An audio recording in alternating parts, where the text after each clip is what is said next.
राधे राधे दोस्तों, मैं मयूरी आपका अपने चैनल पर स्वागत करती हूँ और आशा करती हूँ कि आप सभी मस्त होंगे, स्वस्थ होंगे और बहुत खुश होंगे।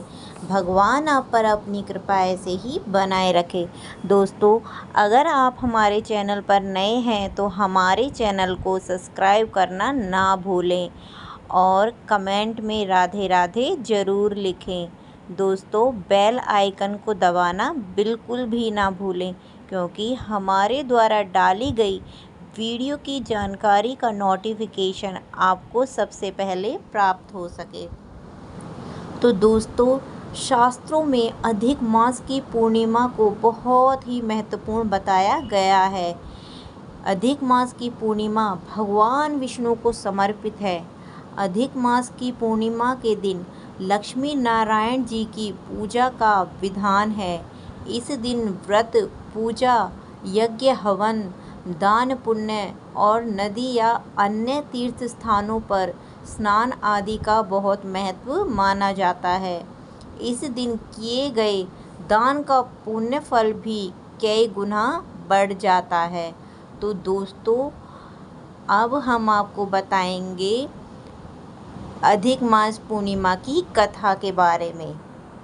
दोस्तों, एक बार की बात है, एक बार भगवान विष्णु माता लक्ष्मी आपस में बात कर रहे थे। भगवान विष्णु ने माता लक्ष्मी से कहा, हे प्रिय, देखो मनुष्यों में मेरी भक्ति कितनी बढ़ गई है। वो सदा ही नारायण नारायण का जाप करते रहते हैं।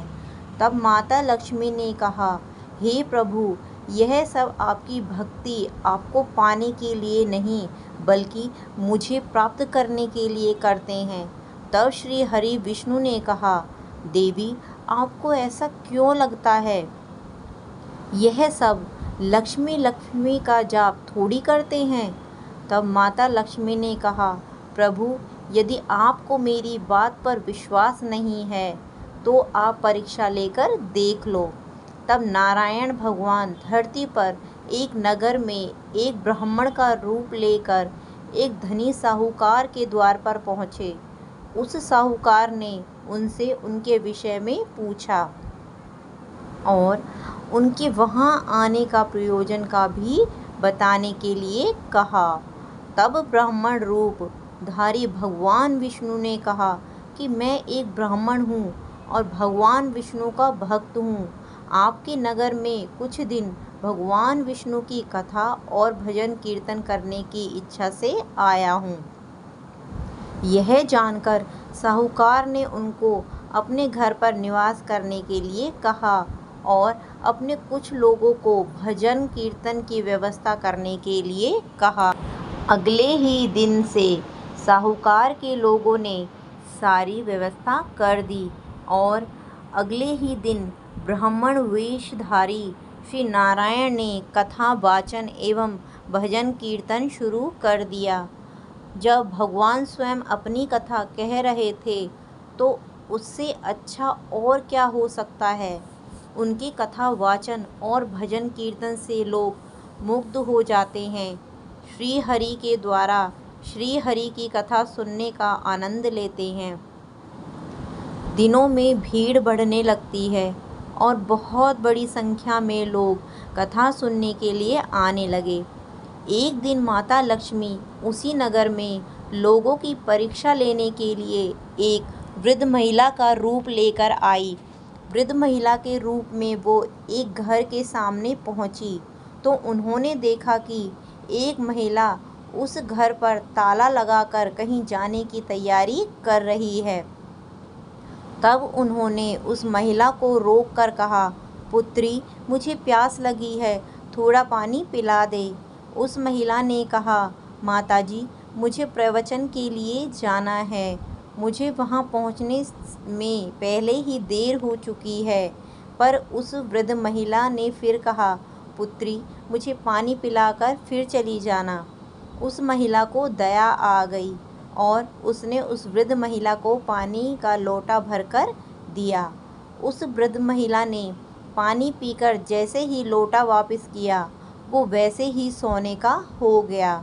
यह देखकर वो महिला आश्चर्य से भर गई। फिर तो वो उस वृद्ध से भोजन की मनुहार करने लगी। बोली, माताजी आपको भूख लगी होगी, आप कहो तो भोजन भी लगा दूं? उस महिला ने सोचा, जब पानी के लिए मैंने लोटा दिया तो वो सोने का हो गया।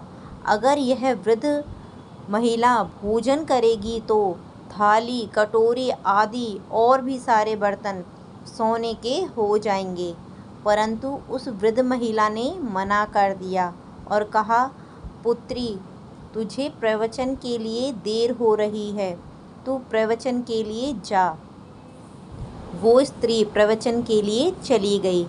तुरंत उसके मन में वही बातें चल रही थीं।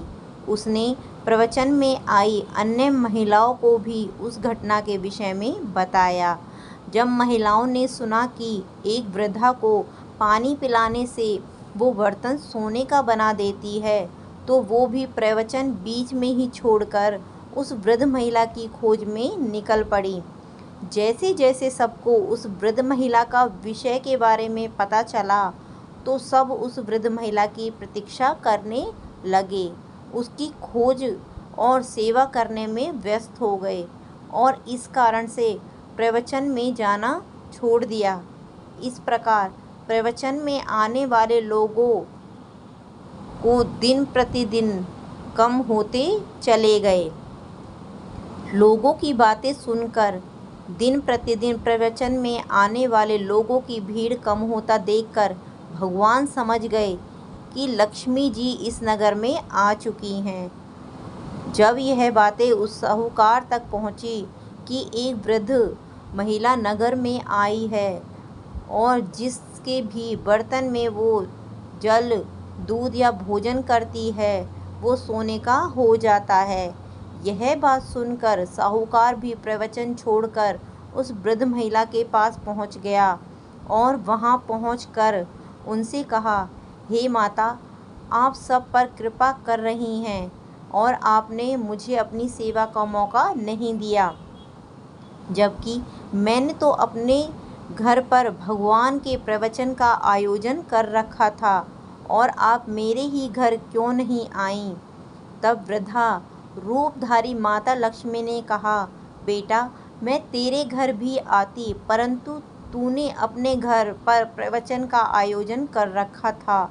मैंने सोचा जब वो कथावाचक तेरे घर से चला जाएगा तब मैं तेरे घर आऊँगी।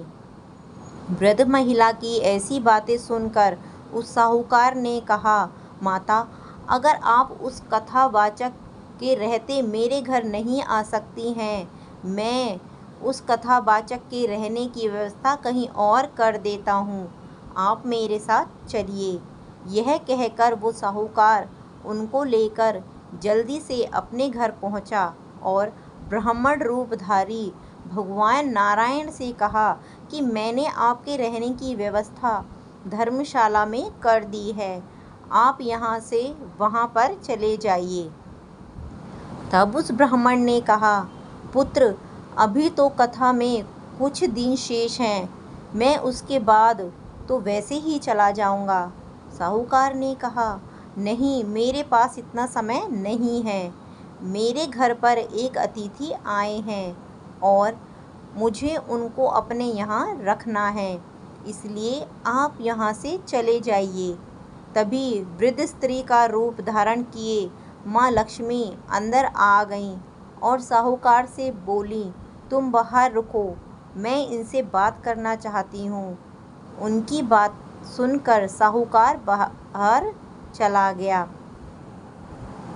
तब माता लक्ष्मी ने भगवान विष्णु से कहा, प्रभु, देख लीजिए, यह लोग आपकी भक्ति तो करते हैं पर आपको पाने के लिए नहीं, बल्कि मुझे पाने के लिए। अब तो आप मेरी बात मानोगे? तब भगवान विष्णु ने कहा, देवी, आपकी बात सत्य है, किंतु एक सत्य यह भी है कि आप भी यहाँ इसलिए आई हैं क्योंकि यहाँ पर मेरी भक्ति हो रही थी। मैं यहाँ साधु के रूप में प्रभु भक्ति कर रहा था और अन्य लोग भी यहाँ आकर ईश्वर की भक्ति में लगे हुए थे। इसलिए जहाँ भी साधु महात्मा और भक्त प्रभु की आराधना करेंगे वहाँ पर आपका वास होगा। ऐसा कहकर भगवान विष्णु बैकुंठ धाम चले गए। भगवान विष्णु के बैकुंठ चले जाने के बाद उस साहूकार के घर नगरवासियों की भीड़ जमा हो गई। सभी लोग उस वृद्ध महिला को अपने घर ले जाकर सेवा करना चाहते थे। तब वृद्ध महिला के रूप में माता लक्ष्मी ने नगरवासियों से कहा कि मैं यहाँ से जा रही हूँ। सब उनसे पूछने लगे कि हमसे ऐसी क्या गलती हो गई है जो आप हमें यूँ छोड़कर जा रही हैं। तब माता ने उत्तर दिया कि मैं तो वहीं वास करती हूँ जहाँ भगवान नारायण वास करते हैं। आप लोगों ने तो उन्हें निकाल दिया, तो अब मैं यहाँ कैसे रह सकती हूँ। वो जो यहाँ कथा वाचन करते थे वो मेरे स्वामी थे। माता ने उनको अपना परिचय दिया और यह भी बताया कि किस तरह भगवान विष्णु एक कथा वाचक के रूप में साहूकार के यहाँ रहे। उन्होंने कहा कि मेरे स्वामी यहाँ थे इसलिए मैं यहाँ आई थी, अब तो वो यहाँ से चले गए इसलिए मैं भी जा रही हूँ। ऐसा कहकर माता लक्ष्मी वहाँ से अंतर्ध्यान हो गईं। तो प्रेम से कहते रहिए जय जय श्री राधे।